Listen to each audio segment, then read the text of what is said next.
నమస్తే అన్న, అందరికీ నమస్కారం. కువైట్లో ఉన్న ప్రవాసులకు కువైట్ ప్రభుత్వం గుడ్ న్యూస్ చెప్పింది.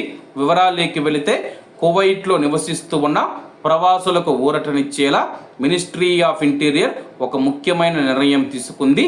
పాస్పోర్ట్ గడువు ముగిసి అనివార్య కారణాల వల్ల వాటిని పునరుద్ధరించుకోలేక, అంటే పాస్పోర్టును రెన్యువల్ చేసుకోలేక తమ దేశ ఎంబసీ కార్యాలయాల ద్వారా గడువు పొడిగించుకున్న ప్రవాసుల రెసిడెన్సీ లావాదేవీలను అనుమతించాలని చెప్పి మినిస్ట్రీ ఆఫ్ ఇంటీరియర్ ఆదేశించింది.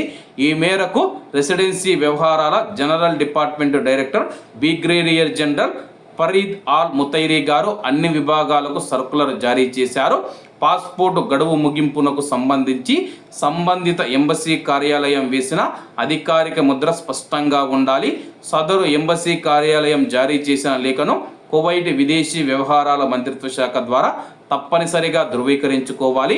అలాగే ప్రస్తుతం ప్రాంతీయంగా నెలకొన్న పరిస్థితులు, సాంకేతిక ఇబ్బందుల దృష్ట్యా దరఖాస్తుదారులకు పనులు సులభతరం చేసేందుకు ప్రభుత్వం ఈ వెసులుబాటు కల్పించింది.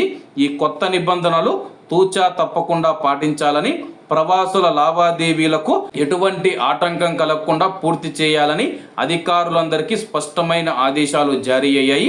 ప్రస్తుతం మనం చూసుకుంటే కానీ పాస్పోర్టు గడువు ముగిసి అనివార్య కారణాల వల్ల ఆ యొక్క పాస్పోర్ట్ను రెన్యువల్ చేసుకోలేక తమ యొక్క దేశ ఎంబసీ కార్యాలయాల ద్వారా గడువు పొడిగించుకున్న ప్రవాసుల రెసిడెన్సీ లావాదేవీలను అనుమతించాలని చెప్పేసి మినిస్ట్రీ ఆఫ్ ఇంటీరియర్ స్పష్టమైన ఆదేశాలు జారీ చేసింది.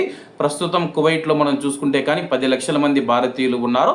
వాళ్ళు రకరకాల కారణాల వల్ల వాళ్ళ యొక్క పాస్పోర్ట్ రెన్యువల్ చేసుకోకపోవచ్చు.